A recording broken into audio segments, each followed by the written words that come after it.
Welcome to the new episode of the podcast on the spot. My name is Jovan Jovanovic. I'm former Serbian ambassador to Indonesia and ASEAN and also former member of Serbian parliament.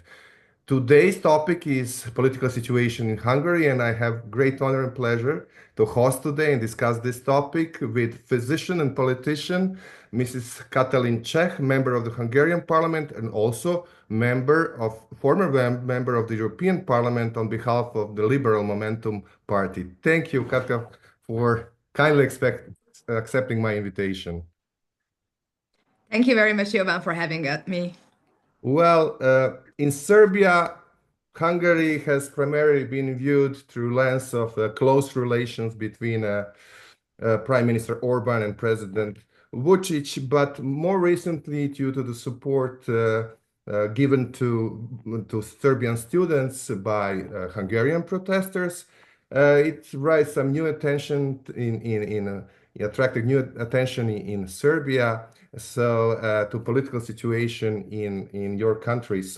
But first, having in mind the situation in Serbia, in what way and to what extent the long-lasting student protests in Serbia have been followed in Hungary, and we witnessed recently the Serbian student cyclists on their way to Strasbourg road to Hungary, and they received warm welcome in the Hungarian capital at the Heroes Square. And how much these students struggle here in Serbia is a kind of inspiration to, as we would like to believe, to also to Hungarian opposition. I think that's a very interesting question because both of our countries share very similar struggles. Both of our countries are led by leaders who are only concerned about maintaining their power, who are happily destroying institutions around them, who trample on individual rights, personal freedoms, and where corruption is rampant. And as you say, there are very close ties between Prime Minister Orban and President Vucic, and sometimes I feel that they share the same goals of destroying the transatlantic alliance, destroying Europe as it stands, destroying the freedoms. Both the EU and also the countries on the path to the EU should be standing upon, and therefore I feel enormous solidarity with everybody who is fighting the hard fight in Serbia.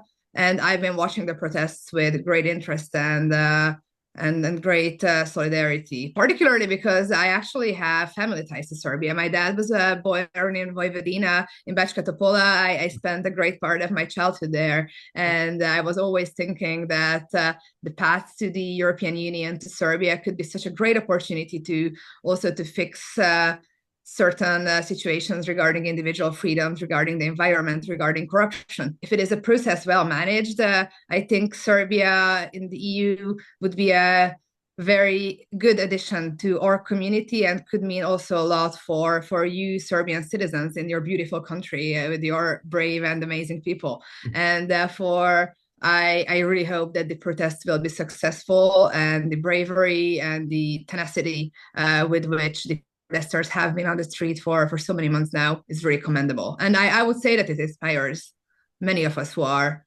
also fighting against similar systems. We have to, keep together, share the same missions, and learn from each other.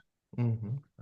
Nice to hear that. And but let's move back to our main topic, the political situation in Hungary. And recently, we witnessed several protests in Hungary. And what sparked this process and these protests? And how is the opposition treated? Because last month there was a session when the pride ban law was adopted, and several liberal MPs, mostly from your party, were drastically punished, and they were banned from participating in the parliament session for 2 months, if I'm not wrong. And the leader of your parliamentary group was drastically fined with 60,000 euros or so. Can you explain the situation?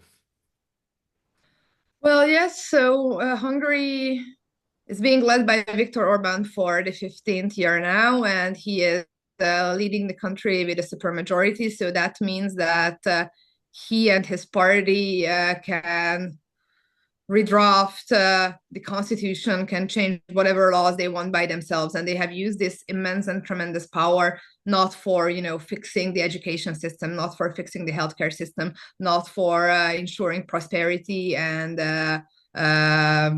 opportunities for Hungarians in their everyday lives, but to maintain their grip on power, to destroy the free media, to destroy the institutions, and also to try to silence any dissenting voice.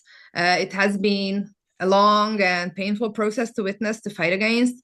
And recently we have seen an increased surge in these anti-democratic legislation that were rolled out. And as a part of this, legislation has arrived in front of Parliament that would severely curtail the freedom of assembly, which is aimed at, but not only at Pride, Budapest Pride.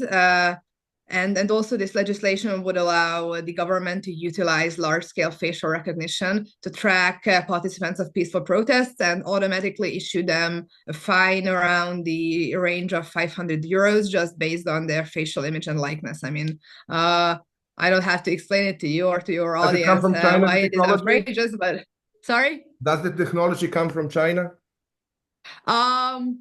It is actually being developed by the son-in-law of Viktor Orban and his cronies, and they actually want to integrate it in our e-citizenship system. So I would say that this is a very, very big step towards a surveillance state. So it is an extremely dangerous development that is also against EU laws, but also against any sort of democratic manner of conducing our internal affairs. So this is why my party, the Momentum Party, the Liberal Party, we have been very strong in our opposition. We tried to stage a protest in the Chamber of Parliament where my colleagues lit up smokers. We are also organizing and taking part in massive street demonstrations for the freedom of assembly and against facial recognition. And these protests have been ongoing for over a month now. I would say it's over a month.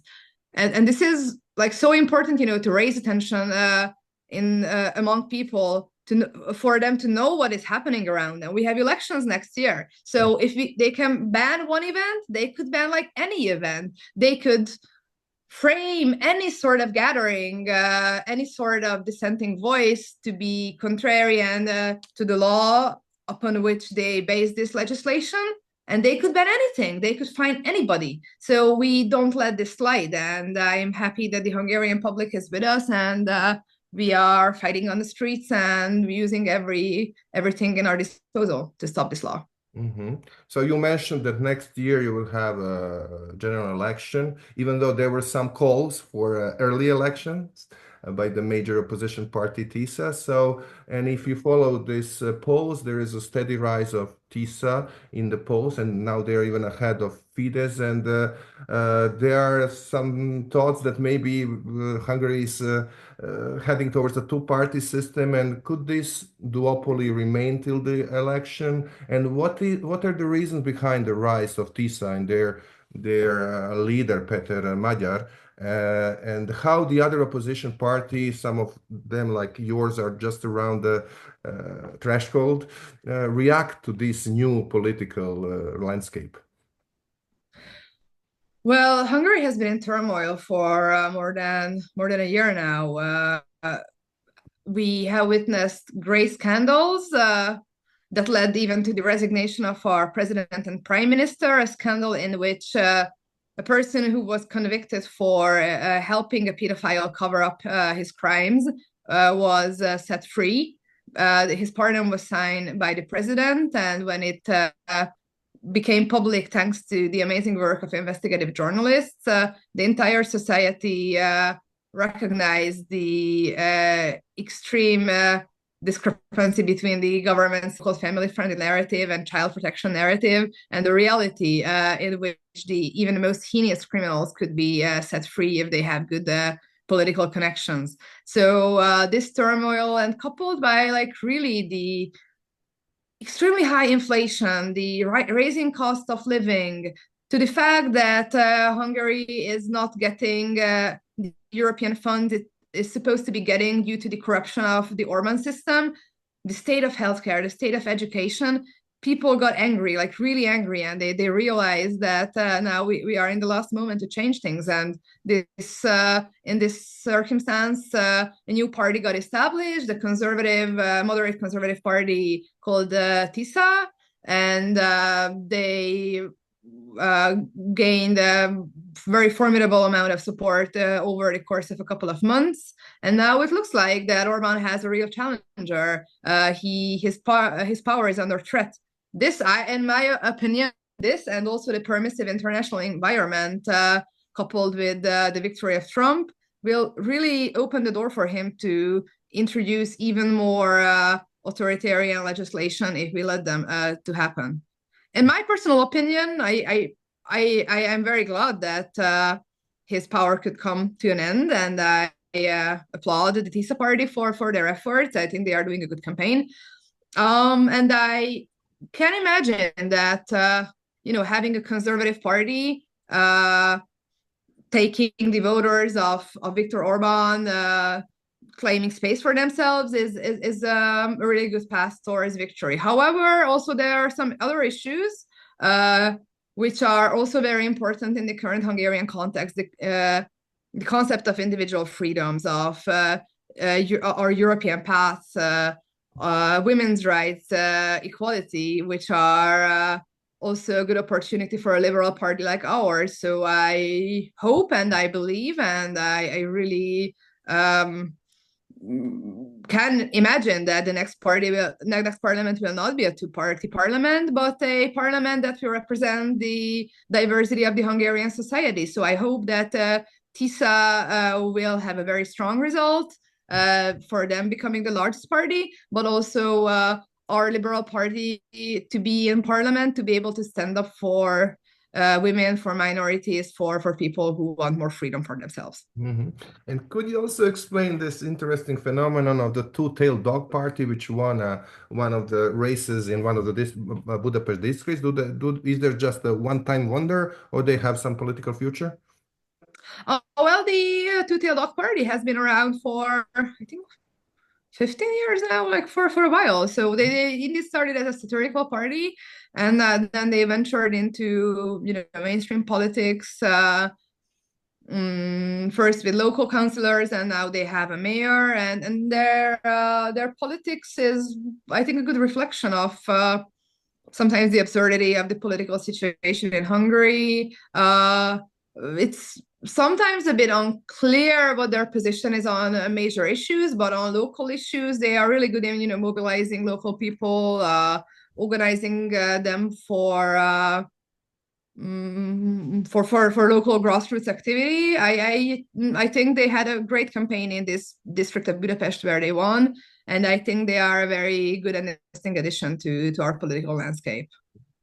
And you already mentioned this strained relations between the EU and the Hungarian government. And how would you assess Hungary's positions in the EU, particularly having in mind Viktor Orban's staunch opposition to introducing new sanctions on Russia and arming Ukraine, and even a referendum on of Ukraine's EU membership has been scheduled, I think, for June this year.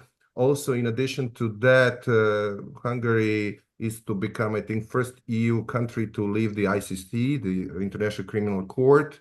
It was announced just in the wake of Israel's Prime Minister Benjamin Netanyahu's visit earlier this month.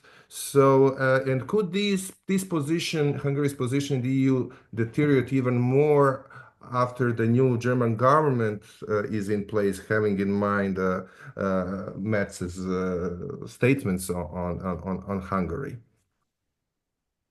Well, I believe that the EU is at a crossroads right now. It have been for a while, but in this moment, with a war raging in our immediate neighborhood, and with the new US leadership being very visibly uninterested in nurturing its international partnership and alliances, we are faced with two ways ahead of us, really. If we cooperate closely together, if we use our economic power, but also the potential in becoming a global force for good, a donor for good, a supporter of the good fight.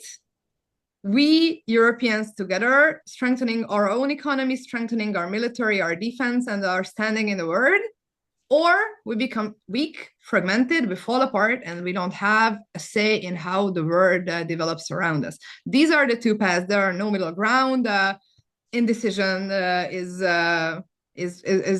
not an option anymore. And I think that in this very pivotal moment, the position that Orban has been maintaining for well, basically ever since he took power, that he tries to fragment the EU from the inside, that he is allied more with Vladimir Putin than with our own neighbors, that he's vetoing joint European positions in a way that only favors Russia and nobody else. It's becoming untenable. And this coupled with his politics, which really basically only about corruption and incitement of hatred, violating EU laws on so many levels, it really means that we Hungarians are marginalized in the EU's decision-making processes. We do not get EU funding anymore, and it looks like that this new security architecture that Europe is about to develop will happen without us. I think that also for this reason, it is so important that the Hungarians next year at the polls choose a different direction. Because, I mean, I don't have to explain it to you, I guess, or for people in our region. We fought for very long to be in this position, to be a part of this community, to be able to enjoy equality, rights, chances, all those that the EU should be supposed to be granting us and what the Orban government is taking away from us. So I hope for a change next year, and I also hope that our party, with our strong pro-European message, can continue form the politics of our country, because our people just deserve so much more, and also the European community as itself deserves a constructive partner and not an internal opponent. So, due to these violations of EU laws and principles, the European Parliament sent last week the Civil Liberties Committee delegation for the fact-finding missions regarding democracy, rule of law, and human rights. So, and it's illustrative that they protected their cell phones from spying when visiting Hungary. So, it's very telling. And are there any echoes from this visit last week? Yeah, well, I was shocked really when I heard about these protective cases the delegation received before coming to Hungary. I was a member of the European Parliament. I went to a number of delegations to countries that are supposed to be, you know, less democratic than us. We never got that. So it also shows our standing in the EU, I guess. Well, I think that these colleagues visited from Parliament, they are genuinely concerned about the state of rule of law, the problems around corruption, the problems concerning individual rights in Hungary.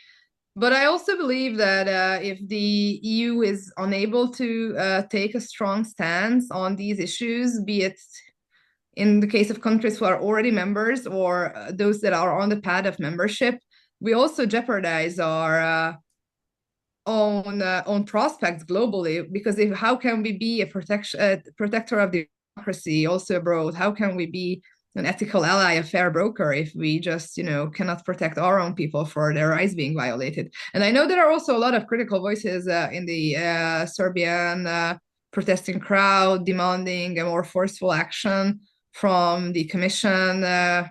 And I fully share this. So, you know, it's been so disappointing to see that for more than 10 years, the EU just did absolutely nothing when Orban started to destroy our rights. We have tools, we have mechanisms that they just don't use, or if they use, they are very slow. So we got to a point where it's like so hard to return from. And I'm glad that the conditionality mechanism that ties European money to European values was developed. I worked on it also myself personally. But I think if democratic backsliding and anti-corruption is not treated as a absolute priority for European lawmakers, then I think our prospect as a bloc is really jeopardized. Mhm, mhm. And just going back, you already mentioned the consequences of Trump's victory, and we witnessed before this exchange of mutual affection between Trump and Orban. And but during this 3 months or almost 100 days of new Trump administration, what are the relationship between the two regimes at this point? Well, that's an interesting question because, of course, Orban has been one of the first supporters of Trump in Europe or even globally.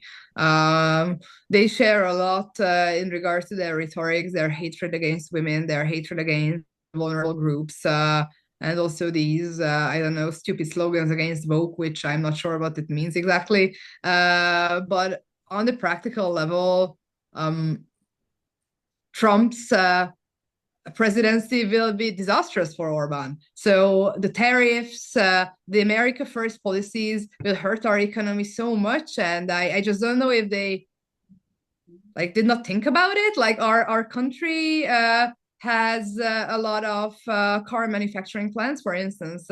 If the tariffs are being introduced, a lot of Hungarians will suffer personally. They will lose their jobs. They will lose their possibility to contribute to these industries with their small businesses. I honestly think that imagining Trump doing special relationships in terms of business is just like either naivety or stupidity, frankly. What Orban will get out of these cooperation and friendship are a couple of selfies. And I don't know, CPAC being hosted in Hungary, all the symbolic things, but economically, our population will lose out because he just chose the wrong path yet again. For him, it's important for having a president in the Oval Office who is not standing up for human rights in Hungary, for instance, who lets him continue his suppressive business, than having a partner in the Oval Office who is actually better for our economy. So I don't know where it will lead us, but the fact of the matter is that the Hungarian interest is a strong EU in this moment because we can only count on our allies, our neighbors, our natural partners, and if we are working against them, trying to cajole for the favors of somebody who is, not doing favors, like this is his own nature, it is a very bad politics, and this is a politics that is against the interest of our people. Mhm. And by way of slowly concluding, I would appreciate if you would go back to the next year elections and what should the opposition do in order to win these elections? What the strategy should be, particularly having in mind the specific electoral system, which is a mixed system. So I think 106 MPs are elected in the single mandate constituencies by first past the post system, and the others on proportional party lists. And in the case of the opposition victory, what kind of fundamental changes these new governments should bring about? I would rather not talk about the electoral system because we expect electoral change happening, I know, a couple of months before the election that will probably totally shake up everything based on whatever is the most favorable for Viktor Orban at that moment. So I think having these calculations right now is just, Okay, understood. I don't know, nothing that we can predict. Oh, they already changed the electoral system before the local election, 4 months before that, I believe. What we have to do is to stand up for our values, fighting the fights, taking the hard positions, not jumping away from danger, from risk, and showing for the people that there is actually hope for change. Mhm. And because, like, really, the biggest enemy of change is passivity uh, or people giving up, people believing that like, oh, it will never change. I think Orban really wants us to feel that like, oh, they will stay here forever. They are too strong. We just have to live with it, right? Like Yes, maybe you have that in Serbia, like same. because Absolutely. and I think if we Hungarians believe that if we stand up together, if we mobilize, we can actually achieve something, that they are maybe able to fire one person for protesting, maybe they are able to fire 10 persons for protesting, but they cannot fire a million people. If we are all on the streets, if we are all standing up for ourselves, if we are in solidarity with each other, we are so much more powerful than these guys in parliament. So we just have to hold on to hope and not give up the fight, because the tasks in front of us are enormous. So you also mentioned that, and it will be a very difficult job if a change happens, because the entire media system is captured by the government. The judicial system is captured by the government. They have their cronies sitting everywhere. There are these networks of corruption that entangle our public life, but also going down to many levels of businesses as well. Our European path has to be restored. We have to get back the money that every European Union member state is getting, except from us, due to the corruption of the government. I would start with, if I would have a say, I think the first thing that a new government should be doing is joining the European Public Prosecutor's Office. So basically, that's an EU organ that can prosecute corruption also at the national level. This would be a good signal for our dedication to root out these problems and hopefully getting us one step closer to getting our funding. It's very important to do more also to protect and help those vulnerable groups whose rights were trampled upon, like women, for instance.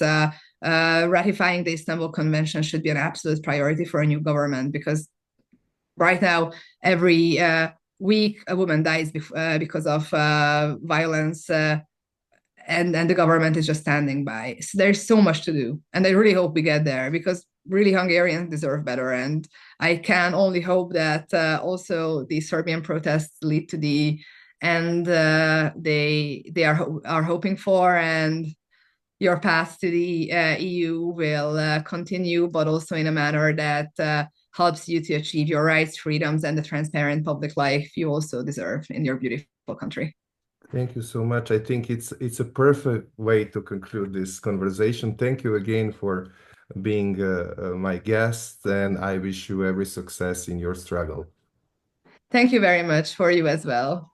Have a good day. You too.